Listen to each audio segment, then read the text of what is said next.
Welcome to Manny's TV Talk, where we will talk about all of our favorite reality TV shows and news surrounding them. Grab a snack, a drink, and get comfortable because this starts now. Only see a chopped down version of it. And what the editors choose to shop. Allegedly.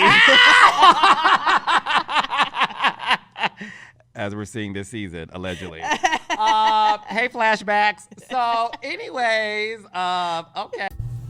Yo, what is up, everybody? Welcome back to my channel. Today I'm going to be talking about the Kenya Moore and Carlos King interview. Yesterday I did a reaction to the Bethany Frankel and Raquel Leviss interview, so I thought it would be a good idea for me to talk about this interview because I really enjoyed it, but it also gave me something that I think is going to happen, which by the title you already know. But let's just talk about the interview first. I really enjoyed the interview. I really liked it. I loved the one that he did with Nene, especially because it is Nene. I love Nene. It's kind of the first real sit-down interview that she's done ever since she left the show. She's done little TMZ stuff here and there, or, you know, gone to some shows, but this was the first time Carlos had interviewed her in like a full-length interview.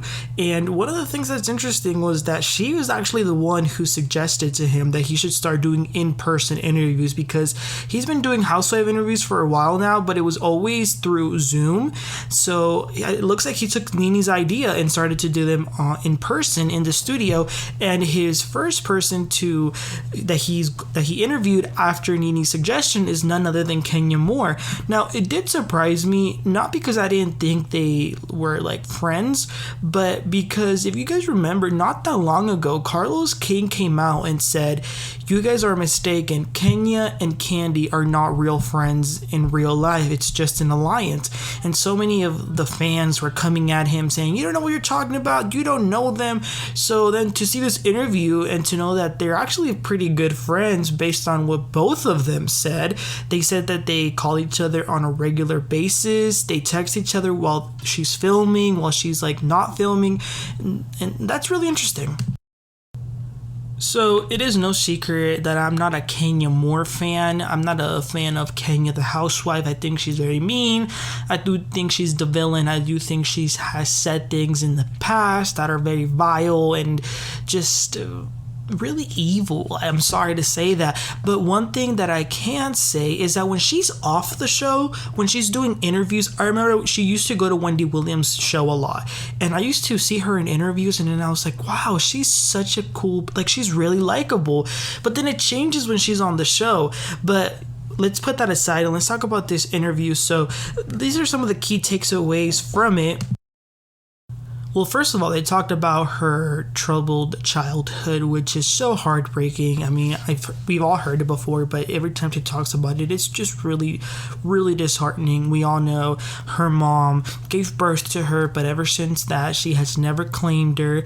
Not only that, she has, dedicated her life to never be around Kenya. And Kenya says that when she was a child, she was yearning for that connection between a mother and daughter, but the mother went as far as to say, "I'll do anything I can to destroy you. I'll never like you." So this woman has serious issues. There's just no excuse for a mother to do that. And she did give birth to Kenya when she was young, but she's an old woman now, so there's no excuse. So I do commend Kenya for coming on top. She did have love from her grandmother, but you still need the love from your mother. I mean, that's the unconditional love that nothing can compare to. So that was pretty sad, but I'm glad that she is a little bit better from that. But I do still feel bad for her in my heart, sense for that. But one of the things that she said was that colorism is not made up. It's a reality, which, I mean, I didn't need Kenya to tell me colorism is not made up. I already knew that, but it's interesting hearing it from her. But then she goes on to say that Giselle is that girl. So, and that she even called a producer and asked why Giselle wasn't in the middle of her intro in Potomac. So then it's like, okay, so you're saying colorism is real and it's a problem in the reality shows and that you support Candace, but then you're saying Giselle is that girl and that she needs to... that made no sense. She did confirm that that all the ladies went on strike during season 5 filming because they did not like how Kim was getting preferential treatment, because I remember Kim was like not going to cast trips and this and that. So pretty much what Nene said is true. They did band together and demanded some change from the network. So it's interesting that they did it then, but they didn't do it now. But you know what? It's really interesting because she came on season 5 with Porsha, right? But the funny thing is, neither one of them were official housewives in that season, which that kind of sucks. The fact that I don't know if it has changed now. I'm pretty sure it has. But back then, you would film by yourself, with the group, with a housewife, some solo scenes with your family, and you didn't know if you made the final cut until the season wrapped. So she said that she actually spent an entire month, a little bit over a month actually, filming for free, not knowing if she was going to be a housewife. And so in that season, when Kim Zolciak ended up walking off and not coming back to film the rest of the season, that's when the producers took it upon themselves to just make Kenya and Porsha official housewives. And do you guys remember that big blowout when Porsha had her event and then she called her Miss America and they fought? They were not even official housewives. So the fact that they gave that like riveting magic TV gold, not even being housewife, like that's crazy. That really is crazy. So she says that after season 5 ended up filming, and once it was actually airing on TV, she was not in a good place. She had to reach out to a therapist. She considered not returning to the show, and Carlos begged her to come back and told her that he wouldn't do season 6 without her. Now, Carlos did tell her that he thinks that she and Porsha saved the show, quote unquote. I mean, he did say that to Nene's face, so it's not like he, was saying it behind Nene or whatever. So he did mention that to her. Kenya did say that she misses Nene being on the show. She says that it is for sure the house she built, but it got foreclosed on. So she was being shady, but then Carlos says, well, if it got foreclosed, who took on the deeds? She couldn't even answer that. So, Kenya has I feel like regardless of how bad their fighting got, especially that last season, they got really ugly. I mean, they were calling each other all sorts of things. Nene said it wasn't her egg. She was having a buffalo. I mean, she tried to spit on her, whatever. I do still think that Kenya has some sort of love for Nene, and Kenya did say that Nene was the number one person that was a challenger for her. So that's interesting because she has gone up against a lot of people. She did mention the spinoff was denied to her. I mean, that's not a surprise.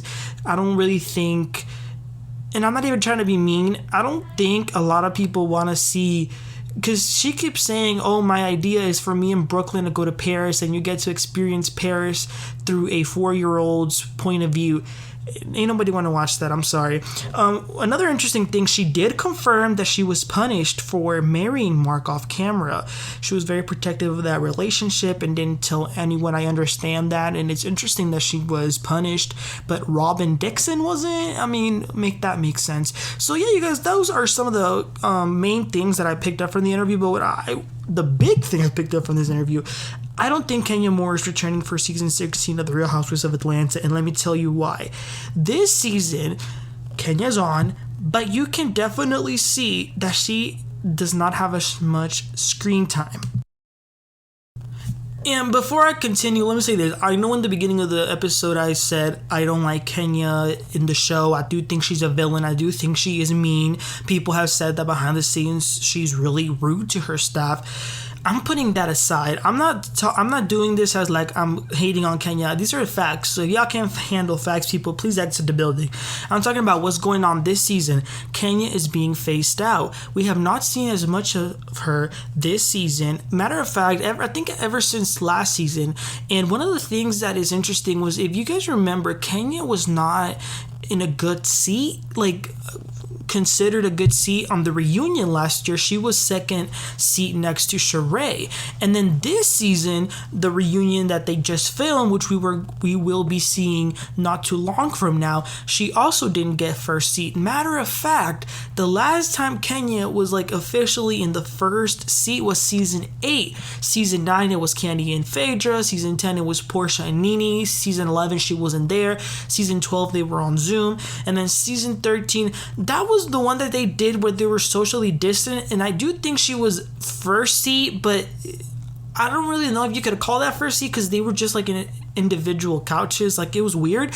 But yeah, Kenya has not been first seat, and she says that she feels like she deserves that first seat, but she did also clarify that seat is like the person that pulls like the most drama, the most excitement to the show, I guess, like the anchor. So she's kind of contradicting herself because she's saying she deserves it, but then she also acknowledges that she hasn't really giving it that much this season. But I think she's saying that based off what she's giving the show in general, she should be first seat, but I don't think she should be first seat because in this season we really haven't seen much of her. She doesn't really have a storyline. We know she wants to have another baby and she's opening up a salon, but that's pretty much it. But one of the things I've been noticing this, not just from the interview, but just recently since the Atlanta Housewives has been filming, is that every time, because I watch the episode live and I'm always on Twitter seeing the Housewives because they tweet also as the show is going live. And Kenya has been very vocal about production not being fair to her. And if you guys have really seen this season, there's been times, like for example, there was one scene where Marlo and Shereé said, "Oh, when Kandi and Kenya are not around, we're all at peace." And then the producers put flashbacks of Kenya having some massive freakouts, I guess to prove their point that Kenya is crazy or something like that. I also remember that when Marlo was kicking her door, they put like some devilish red eyes on Kenya's face and called her a demon. So look, let's read some of Kenya's tweets. So like I said, I have receipts. So in one of these she says, "So they show a flashback of me opening the door, protecting my daughter to say I was in the wrong while maniacs are kicking and banging my door? #wow. A fan said, "Production had nothing to show of you being a so-called mean girl this season. It's time for a new production team." And Kenya said, "Agreed." Somebody said, "Production constantly wants to show you in a negative light season after season while going out their way to make other cast members look good after they do weird stuff to you. She says, "Yeah, it's getting weird." She reposted another fan who said, "Why is production so hell-bent on trying to make Kenya and Kandi the villains? I don't like it." She retweeted another person who said, "Okay, but I'm so tired of them using footage of Kenya yelling at Marlo for kicking and banging on the hotel door as an example of her being a horrible person. Like, what the F are we doing?" Somebody else said production is willingly trying to show Kenya in a bad light with those flashbacks. They're showing her reaction and not what led up to it. She retweeted that. Somebody said, okay, so we know Cynthia's back. Her first official scene was with Kandi, but the actual first thing that she actually filmed was when Kenya Moore was doing her Kenya Moore hair care commercial. Cynthia went into the shoot, and we actually saw that in the trailer. When Cynthia came, she was like, "Kenya Moore hair care." Now all the fans, we were like so confused as to why they cut that out. And Kenya, when Marlo and Cynthia met with Kandi, Kenya posted she actually came with me first, and somebody said, "I feel like they cut that out because it's intentional to minimize your story," and Kenya reposted that. So I think it is safe to say, just a guess, that most likely Kenya's not going to be returning to the next season of Real Housewives of Atlanta. And if she does, maybe she'll come back as a friend, or maybe that'll be her last official season. Just because she has been there for so long, maybe they will give her one more season, but I don't think she's going to be there any much longer. Now, if I'm being honest, I think that production wants to get rid of Kandi and bring Porsha, but because Kandi kind of has sold her soul, I'm sorry to say it, but she has, to NBC, I don't think she's going anywhere. And we know that they want Porsha back. They're trying to do anything they can to get Porsha. Now, here's the thing. Porsha has stated that she will not be returning unless she gets a massive paycheck. And a lot of people are quick to say, fire Sanya, fire Drew, fire Shereé, fire Marlo. Y'all are not understanding it. The point is, it's much easier to keep someone like Sanya or someone like Marlo because their paychecks are so much smaller than Kandi and Kenya's. Does that make sense? So it's all about budgeting. It's all about business. And I don't think Kenya is giving them a lot to work with anymore. And you know what? Despite what I said about Kenya and her being mean or whatever, I do like her and I do think her story is not over. I do feel like her story in reality TV is over, but I would love her to come back and maybe do some scripted TV, maybe do some behind the scenes film work, be an executive producer, maybe start a talk, I don't know.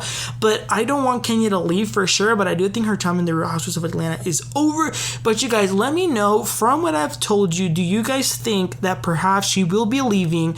And if she does, what will be your reaction? Please let me know in the comments. Don't forget to like and subscribe, and I'll catch y'all next time. You have a great one. Bye.